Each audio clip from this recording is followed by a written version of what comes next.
There are 1,000,000 ways to die. We just wanna talk about it. Codeheads. Hey, all Codeheaders, welcome back. Welcome back indeed. It feels like it's been some time, but it actually hasn't. It's just my perception of it. I miss it so much. I know, but I feel like we did have a little break for holidays earlier in the month, and True.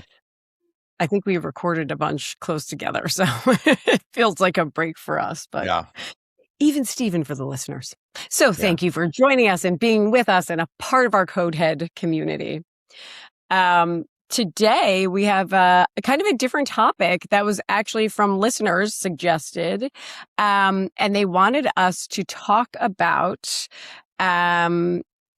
impacts of type 1 diabetes and alcohol consumption.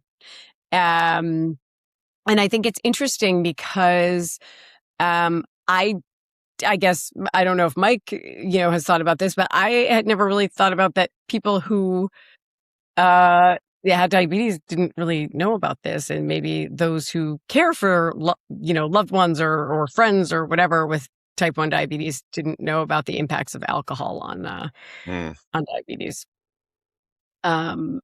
So for those of you guys who don't know much about diabetes, we're going to give a brief little 1-2, but basically it's type 1 diabetes is an autoimmune condition where your body's immune system mistakenly attacks and destroys the insulin producing beta cells, which are stored in our pancreas. So without the cells, the body can't produce its own insulin. So it's kind of like the key to unlock and allow glucose to enter from the bloodstream for energy. And this means that individuals with type 1 diabetes are entirely dependent on insulin external from their body. So whether, they have a continuous pump or they're injecting themselves a few times a day, but they're dependent upon that for survival, which requires them to constantly balance how much insulin they're getting along with food, with activity. If there's any sort of physiological changes, like if they're getting sick, they have to worry about that to try and maintain their blood sugar stability. So, an added layer is managing your blood sugar whilst consuming alcohol. And it's a huge challenge with type 1 diabetes. Because when alcohol is involved, the body's natural, safety mechanisms for preventing hypoglycemia are extremely compromised. And go figure that alcohol might have a negative impact on your health and lead to, and exacerbate your comorbidities. But I know, wild concept. It's it's part of our culture. People drink. And so it is important to, understand the impact that it may have on your individual condition, especially like you just said, type 1 diabetes. So what about type 2? Should I talk about that so we could differentiate between type 1 and 2? Give a little breakdown. Just brief. I don't want to overwhelm anyone. So one thing about type 1 also to mention is genetic predisposition plays a role, but it is triggered, by that autoimmune response. And the exact trigger is still not fully understood, and it could be possibly viral in some cases. Type 2, that's primarily a problem of insulin resistance, so the body will still make insulin, but the cells don't respond well. Over time, the pancreas may also produce less insulin, and so it struggles basically to keep up with that demand. Strongly linked to genetics, but very much so influenced by body weight, physical activity, and metabolic factors. And it's important to emphasize those three because what we are seeing and have seen is an increase in diabetic type 2 population as it pertains to the youth, right? We're seeing it in high schools because obviously we have an obesity epidemic, and we won't need to go into that in this episode, but just understand that is often the cause. So I trust me, I think about that every time I dip into some Skittles or my sour gummy bears. I'm like, is this going to be the bear that pushes me over into resistance? It seems, metformin is such a prescribed metformin is such a frequently prescribed medication because, Yep. that's what diabetes type 2 patients often take that. And So with ones type now as well. So with type 1, the onset, typically children and young adults. It occurs at any age, but primarily, typically children and young adults. Speed of onset is rapid, days to weeks, where with type 2, it's gradual, months to years, often diagnosed early on. So like you stated, for type 1, insulin is mandatory for survival, no exceptions. Delivered via the pump, constant monitoring, and cannot be managed. This is important to note. Cannot be managed by diet and exercise alone. They absolutely need that insulin. Type 2, that could start with lifestyle change. You might be able to, which it happens all the time, you have an option or at least the potential to reverse it. So via lifestyle changes, diet, exercise, weight management. Then you have your oral medications, like I mentioned, metformin, and it may progress. It may progress to needing insulin over time as beta cell function, which you stated earlier, declines. So the treatment's often more stepwise and escalating. I think that covers it. I think that was very comprehensive of the differences between type 1, type 2 diabetes. And now, keeping that in mind, I want to talk a little bit about why it can be so impactful with type 1 diabetics and alcohol.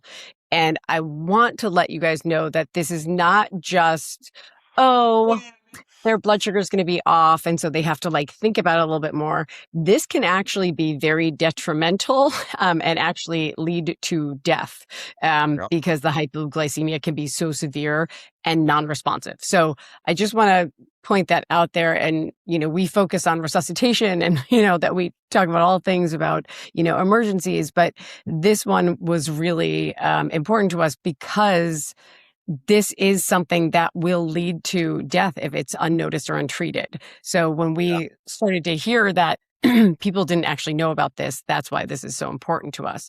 So getting back to it, one of the big things that people don't think about, we always think about the pancreas when it comes to diabetes and insulin and beta cells and all that jazz.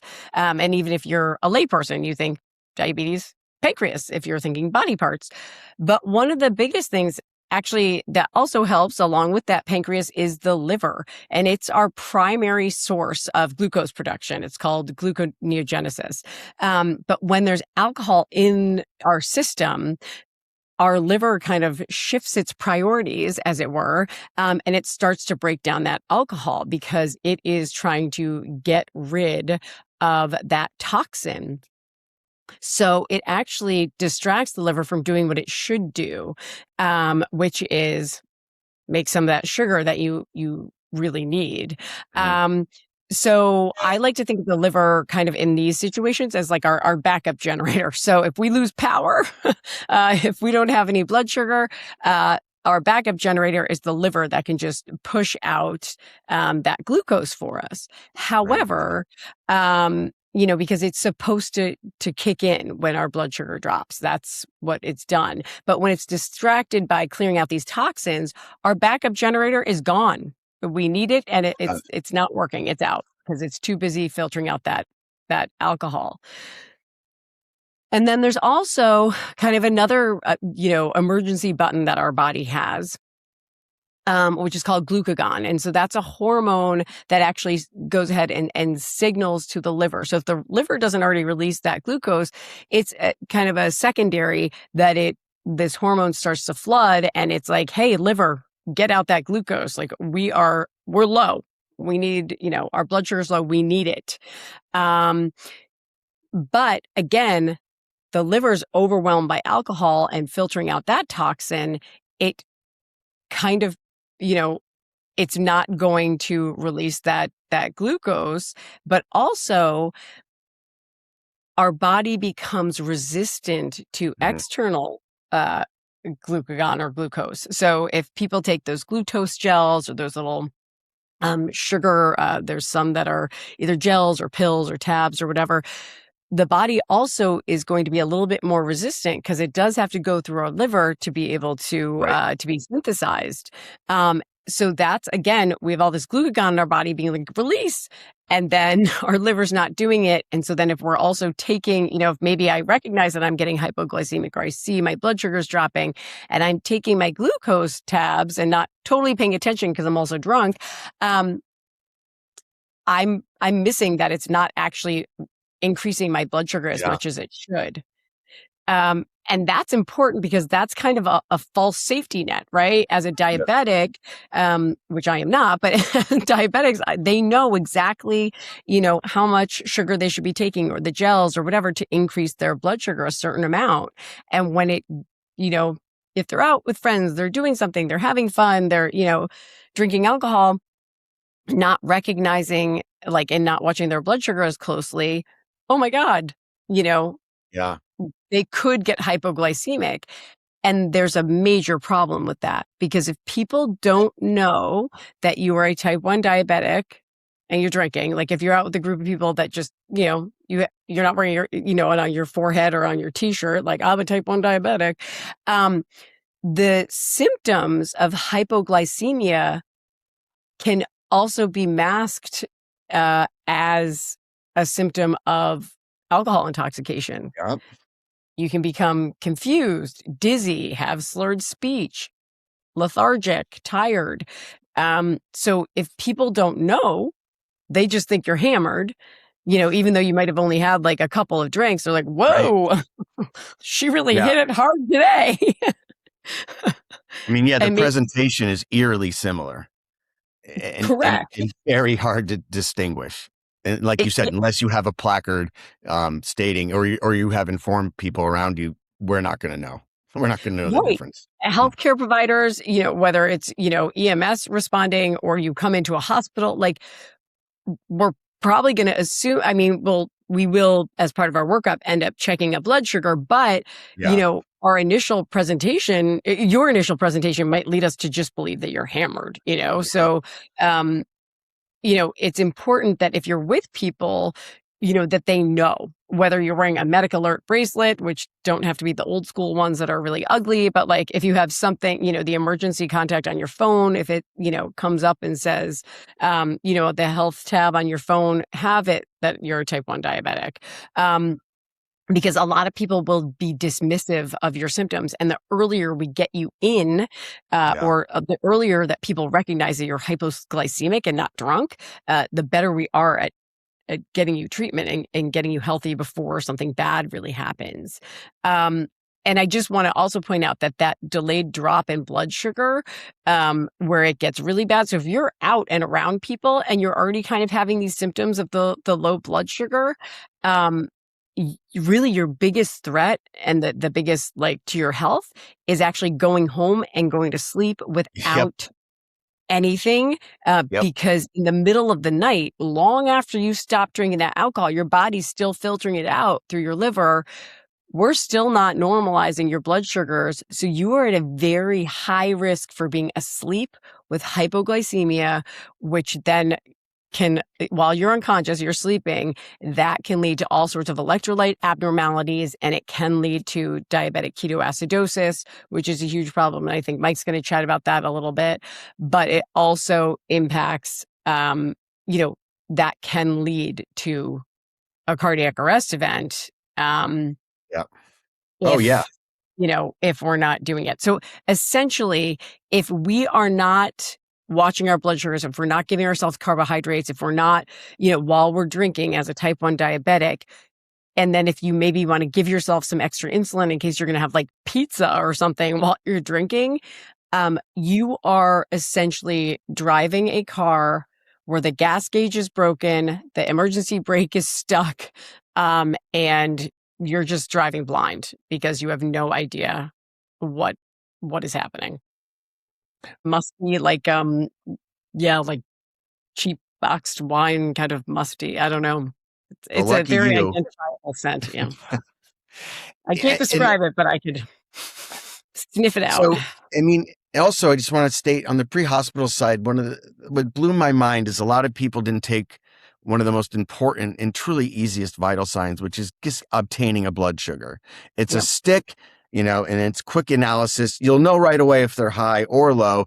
And then you know what? You could rule out all sorts of presentations. It's Correct. lazy. And what have we said? This is life threatening. This is, potential lethality due to just being type 1 alone, but then adding the alcohol to it. Right. And so I can't respect. Like, we have to take a blood sugar.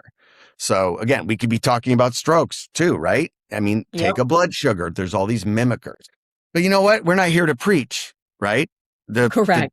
It's the research is there that people with diabetes type 1 consume just as much alcohol as people without diabetes type 1. Correct. So it is important to offer some, practical harm reduction strategies or talking points, right?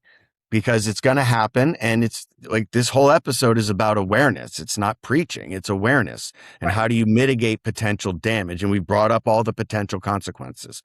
So here's your guide. So you shouldn't ever drink on an empty stomach. That goes for everyone, but especially the diabetic, or with a low insulin reserve, because the food, that'll slow down the alcohol absorption and it gives the liver something to work with, right? Then you should check your blood glucose periodically during, and most importantly, before bed. You just discussed what could happen going to sleep. You can wake up dead. So that's the single highest risk gap, since overnight hypoglycemia could go undetected for hours. Set alarms, right? Set alarms, low glucose alerts when drinking. We have great technology, meaningful change, the risk calculus versus even 10 years ago. It's tremendous what we have at our disposal now. Make sure there's at least one sober person nearby. We've talked about this, that knows the person has type 1 diabetes. Now, that would be great, but not a lot of people are just going to bring that up if they're at, a business, dinner or something of that kind, right? Correct. So that's in a perfect world, but, it is absolutely great if you have some sort of, you have that in place, right? If you have a person that's watching, sort of like a designated driver, right? Yep. And then glucagon, that should be available, and companions should know how to use it, right? There's nasal glucagon, right? And it's made it dramatically easier than sort of the injectable kits, from the past. So those are just some practical harm reduction talking points, and they can be easily incorporated into your game plan. Right. And all of that also, it's sort of anyone's game plan that's drinking in general. Right. Well, it's just paying attention, and this is obviously, a higher risk factor with a few other variables. However, that should be your alcohol game plan too. Let somebody, be always safe. have someone. Always have someone that is not completely tooted up, and that can help. But I'm thinking more college age kids, than, I Totally. Totally. When we've been talking about this, that's whom I've been thinking of. I have college age and high school age kids who might not, a type 1 diabetic in high school or college might be more like embarrassed to talk about it or to say it or to let people know, Yep. That's a great point. I had a roommate for 3 years, and I found out he was diabetic. Just one time I found the 1cc syringe, and I saw it was in the closet. All that time I never knew. And he enjoyed his alcohol. Wow. But I don't blame him or anything, but it's like, no, but you were alarming. roommate. Nobody knew, all his friends, close friends. And so there's the amount he drank, there's a great possibility that we were like, that was so funny what you said. And he's like, just probably, he could be in some sort of, diabetic fever, and we have no idea. Scary to think about after the fact. That it is scary to think about after the fact. You had no idea. Right. He probably didn't think we were smart enough to understand it. So he just let us. So plus minus on that one. But it can be, it obviously can be very dangerous to drink and to have type 1 diabetes. So you really do need to be active. You need to actively prevent that hypoglycemia. You need to actively prevent, going into something serious, because our body's natural safety systems for, preventing that are essentially offline. So you can't trust your body to tell you when you're low, when you're drinking. So you want to make sure that you're doing your best to kind of have those carbohydrates on board. You know what? If your blood sugar's high for one night, that's all right, because you want to really prevent it from getting low. So, and as Mike said, I don't think you would wake up if you were dead, but you don't want to go out drinking and then have such a large hypoglycemic event that you are unable to wake up. So we want to just reiterate how important it is, and let us know your thoughts on it. Let us know, if you guys have experience with that. I know that parents of children with type 1 diabetes, they're constantly monitoring it. What happens when they go to high school or college when they're monitoring it on their own? Yeah. It's scary. So always have a friend and eat your carbs when you're drinking. All right. Thank you guys for listening, and we'll see you next week Next time. as Codeheads comes on.